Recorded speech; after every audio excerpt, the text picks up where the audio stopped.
Coming up in this Vendée Mag, the race leaders reach Cape Horn with just 9.5 minutes separating the top two. Our expert Loïck Peyron, runner-up in the first Vendée Globe, analyses the battle between the two, and we spend a Christmas afternoon with the Lunven family. With the Vendée Globe leaders having moved into the Pacific, with Cape Horn in their sights, a fine match developed in the middle of the fleet, south of Australia. It's funny, we're all rounding at the same time. There's Isabelle Joschke, Jean Le Cam, Alain Roura. It's like we had our own little sprint last night, this group of four. It was fun. When the tracker's updated, you think, oh no, he's too fast. I need to step on it. Tanguy. I think it'll be a matter of minutes between Tanguy and I. The regatta was in full swing between the young bloods on daggerboard boats and seasoned sailors on old foilers. They were itching to race harder, but after a month at sea, the boats were frailer, the weather fronts more brutal, and the rough seas cruel. It's extremely tense.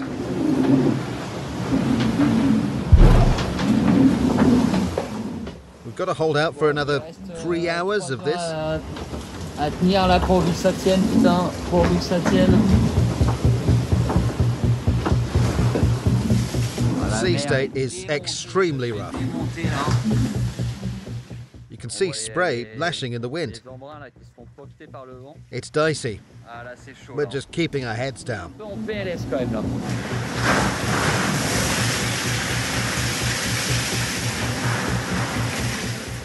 This should be the last Indian Ocean front.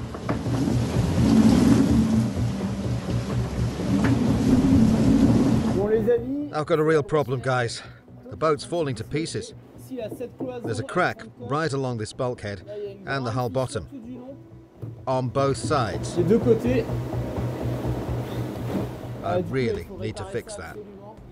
50 knots of wind. The sea's rough and it's rocky.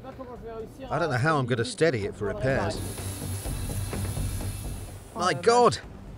Damn, I should have put some glasses on. I brought some windsurf masts with me and I positioned them to secure the hull. And my broken battens are securing the bulkhead to stop it moving. I can now start laminating. We're off again, with the boat almost at 100%, and a skipper who's a little more nervous now. I might need to be a bit more cautious and go easier in the fronts. It's not my fault though, it's Benjamin Ferrez. As soon as he pops up, my ego gets the better of me and I need to go faster than him. I can't back down.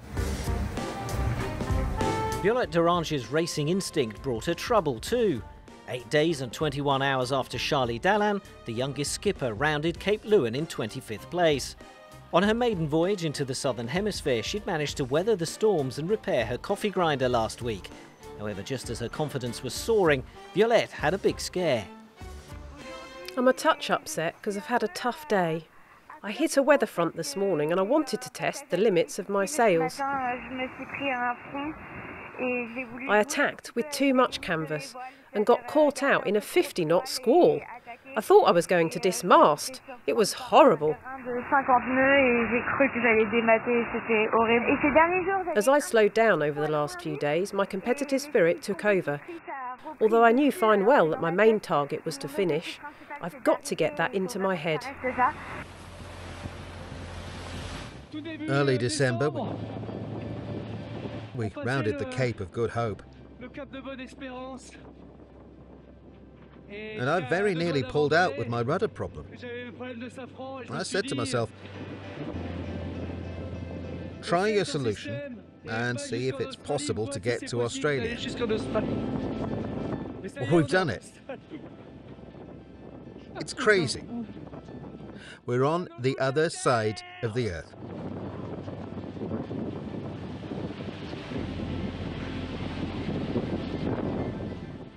Thank you, Indian Ocean.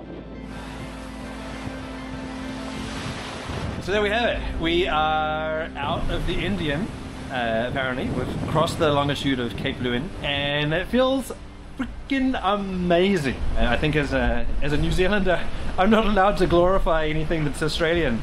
It is at best a road sign, but no, Cape Horn's the big daddy. All sights on Cape Horn then.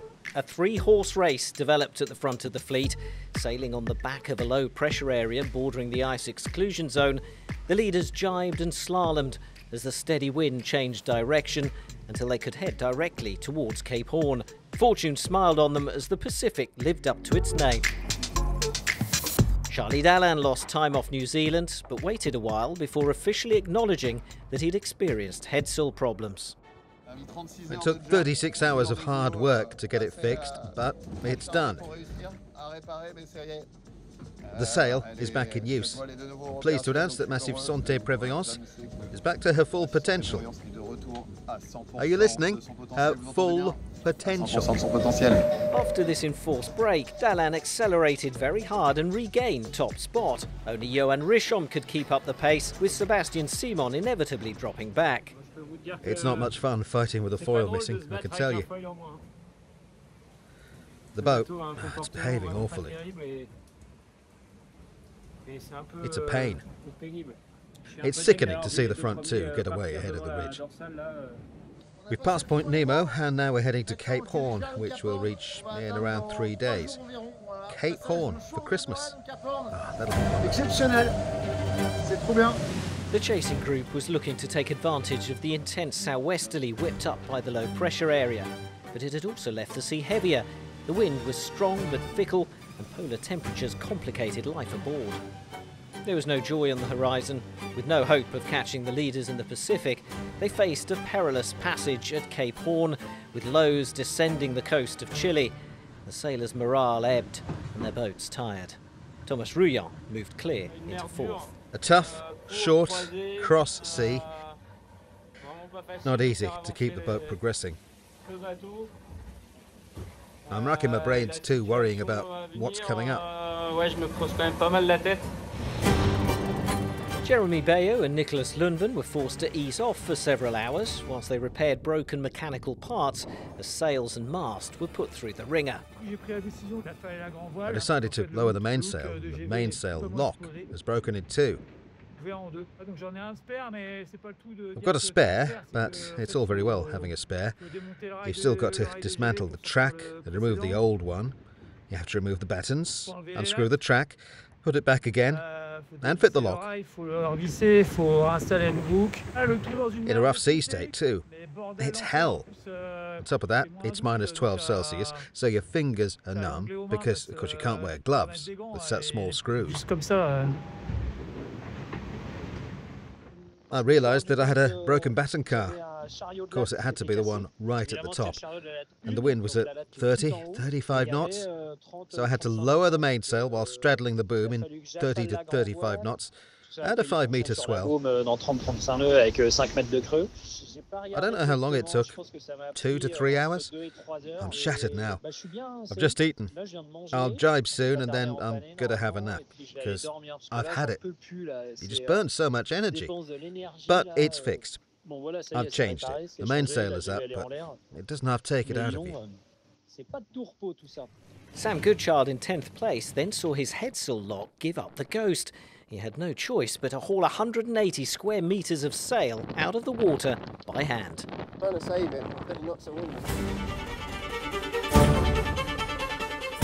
Meanwhile, Yannick Bestaven in 7th and 8th placed Boris Herman met up at the ice limit in the middle of the Pacific Ocean. It's amazing to meet up in the middle of the Pacific.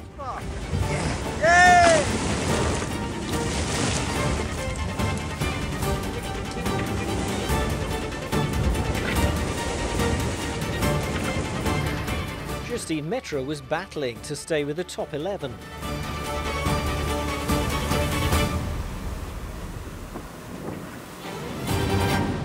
After being held up by the ridge of high pressure last week, Sam Davis and Clarisse Crémet were forced to tack up wind towards New Zealand before finding more favourable wind angles to head east.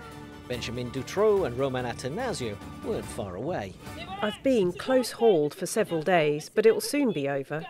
Another 48 hours? It should turn tomorrow. I'll soon be downwind, but it won't be much easier. Here's a clue to how cold it is in my cabin. Dans ma cabane.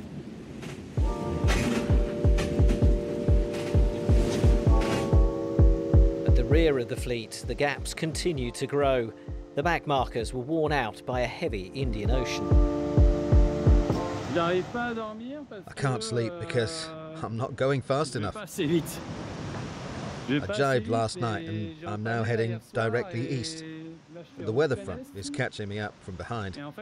And so are the skippers who are behind. They're catching up too. I know it's only natural, but I don't like it.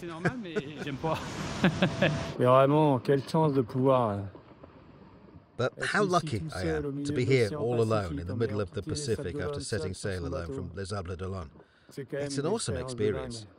All those huge oceans to cross. And, oh, well, I never. Who have we here? Damn, I thought I was going to be left in peace. Who's sailing alongside this morning? That's Louis Duke. In the meantime, a week after dismasting, the ingenious Pip Hare was on a slow boat to Melbourne. She gleefully showed how she improved the efficiency of her jury rig by adding a sail. Yes! Yes, yes, yes! Look at that! This gives me the Christmas feeling. Merry Christmas! Santa's here with me. On vous embrasse. Love and kisses to all the children of the world. Tous les enfants du monde et de la terre. Merry Christmas, Joyeux Noël! Merry Christmas! A word of warning, I'm a beginner.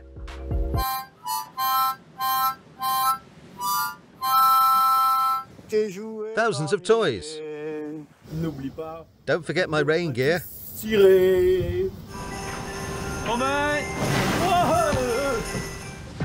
The back of the fleet reached Australia with Dennis van Weenberg last to Cape Leeuwin, over 15 days in arrears. Manuel Cousin and Fabrice Amadeo were just ahead of him. The daggerboard boat's routes diverged to avoid a windless zone. Conrad Coleman headed north towards home, whilst the others moved south along the ice exclusion zone. The old foilers were in sight of each other. We could see L'Ami Colleen. Jean Le Cam proudly led this second fleet aboard his new daggerboard boat. Groups formed in the heart of the Pacific, with Roman Attanasio and Damien Seguin now together. Clarisse Creme and Sam Davis bunched up with Benjamin Dutroux. Ahead in the top 10, Yannick Bestaven slowed down due to the breakage of his headsail lock.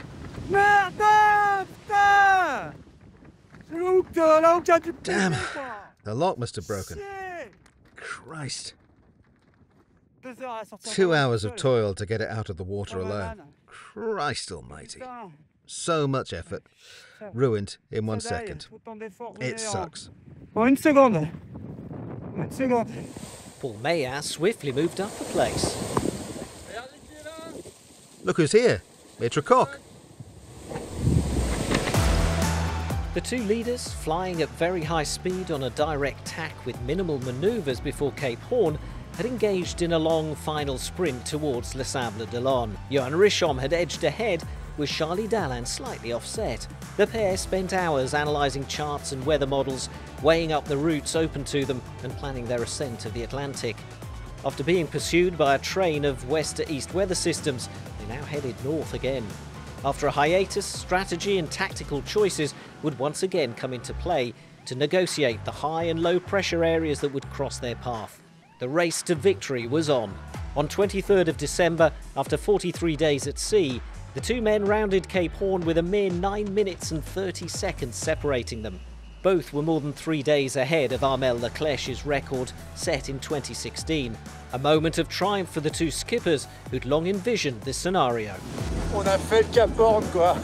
We rounded Cape Horn in the lead. It's crazy. Quite the comeback. At Leeuwin I was 24 hours behind, and now I'm a few minutes ahead. It's great. Great to see it in daylight. Woo! That's Cape Horn. I'm so happy. 35 hours later, in much rougher seas and a much stronger wind, Sébastien Simon rounded Cape Horn in third place. An ecstatic Johan Richomme extended his lead. To bypass a windless area that would slow them down significantly, the leading duo edged their way along the no-sail area east of the Falklands. Driven by the adrenaline of competing in top-level racing, the two figureheads of the 10th Vendée Globe, justified favourites, have dominated two-thirds of the race. Their final battle is now looming. I think it would please him to finish second in this legendary race. So, Johan, I'd like to offer you second place in this Vendée Globe. It's never easy against Charlie. He'll have the edge, but I'm not backing down. That's for sure.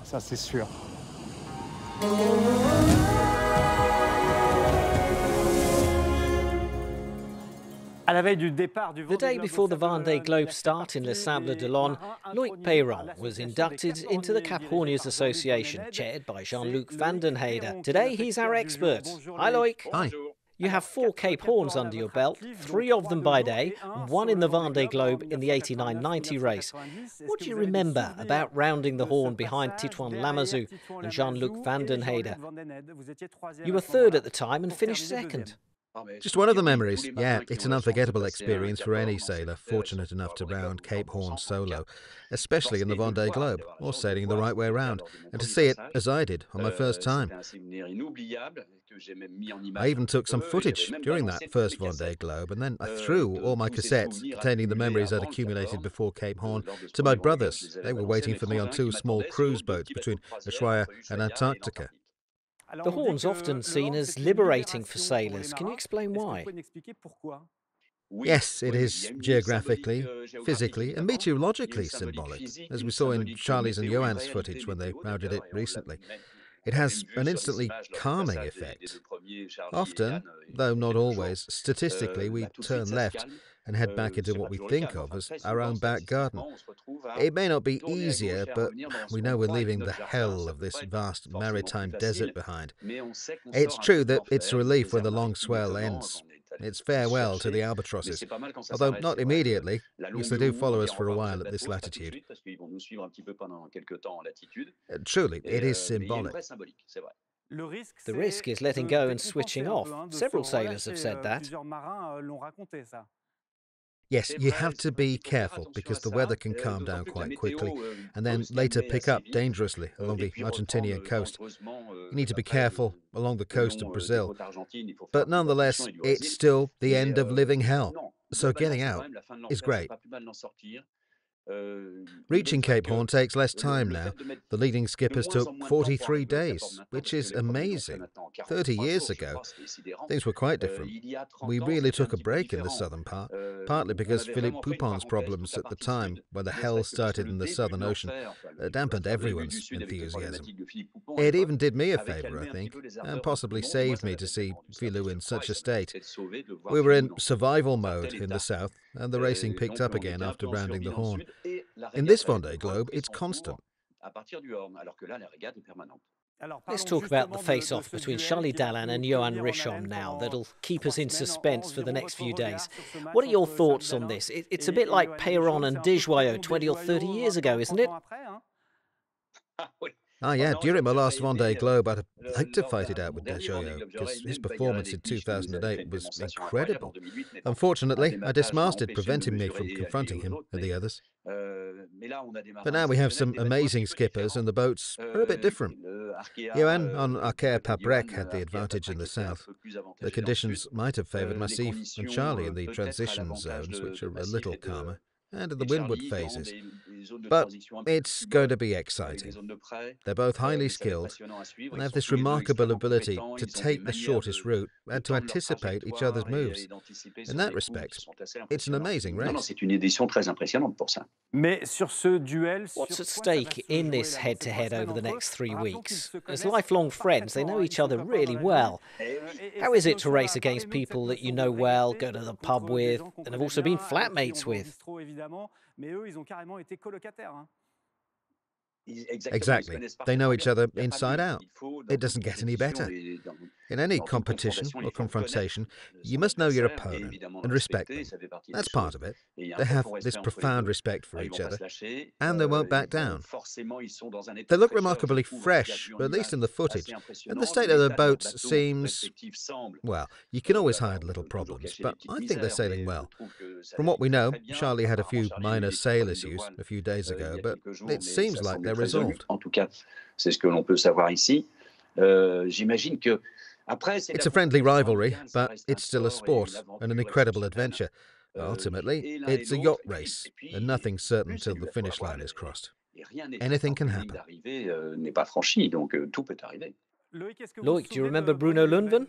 I think I raced against Bruno in the Figaro, of course. My first Figaro, in 1980. Yeah, and he also took part in the 73-74 Whitbread round the world with Grand Louis.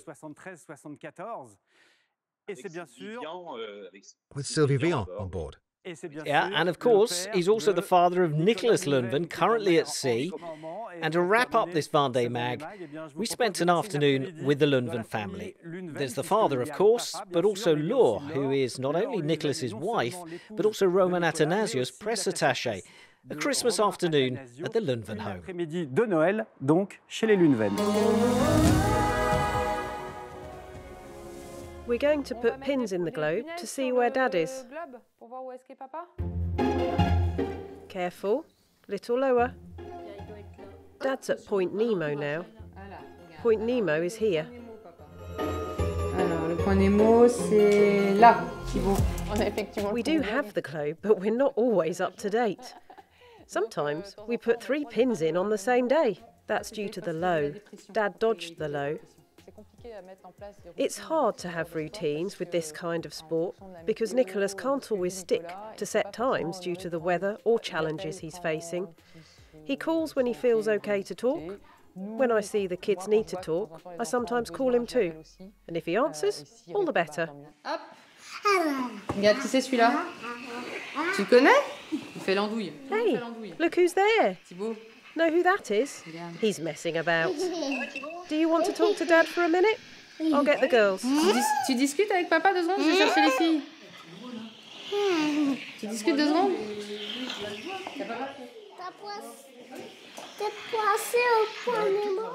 Have you gone past Point Nemo?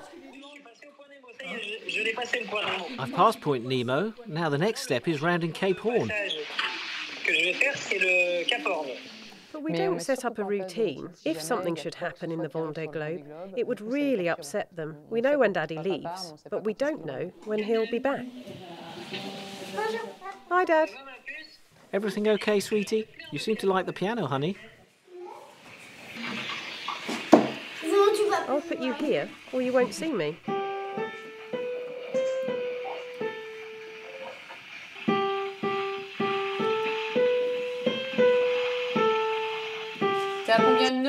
What's your speed? Because we've got bad background noise.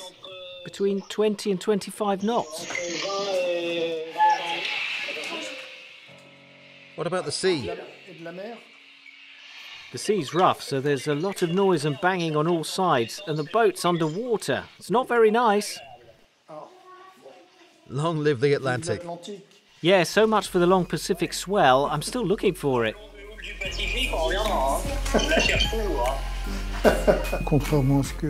Contrary to what a lot of people say, I'm not proud because he should definitely be proud of himself.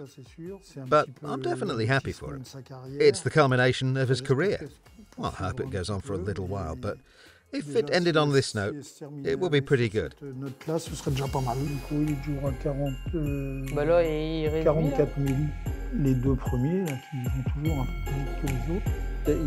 And Roman? How high is he? He's still in 15th place, but he is picking up a bit of... I don't know what he's doing. 15th? But he's running at 16 knots. I wear 2 hats as Nicolas's wife and Roman Athanasio's press attaché, handling media updates on Roman's race so that they can do some nice articles and reports on his Vendée Globe aboard Fortuné Best Western. I'm available 24/7 and my phone is always on. Depending on Romain's news, if something comes up, I'm ready to jump in, whether it's writing a press release, making calls, or whatever's needed. But no, I'm never offline. From the start to the finish, I'm always contactable. J'ai pas fait de faute, hein? Non. Ah, yes, I'm completely addicted to the tracking. The 6 daily positions, and I even note changes. I also keep track of the rankings, at least of the front runners, and those around Nicolas. When do you think you'll round Cape Horn?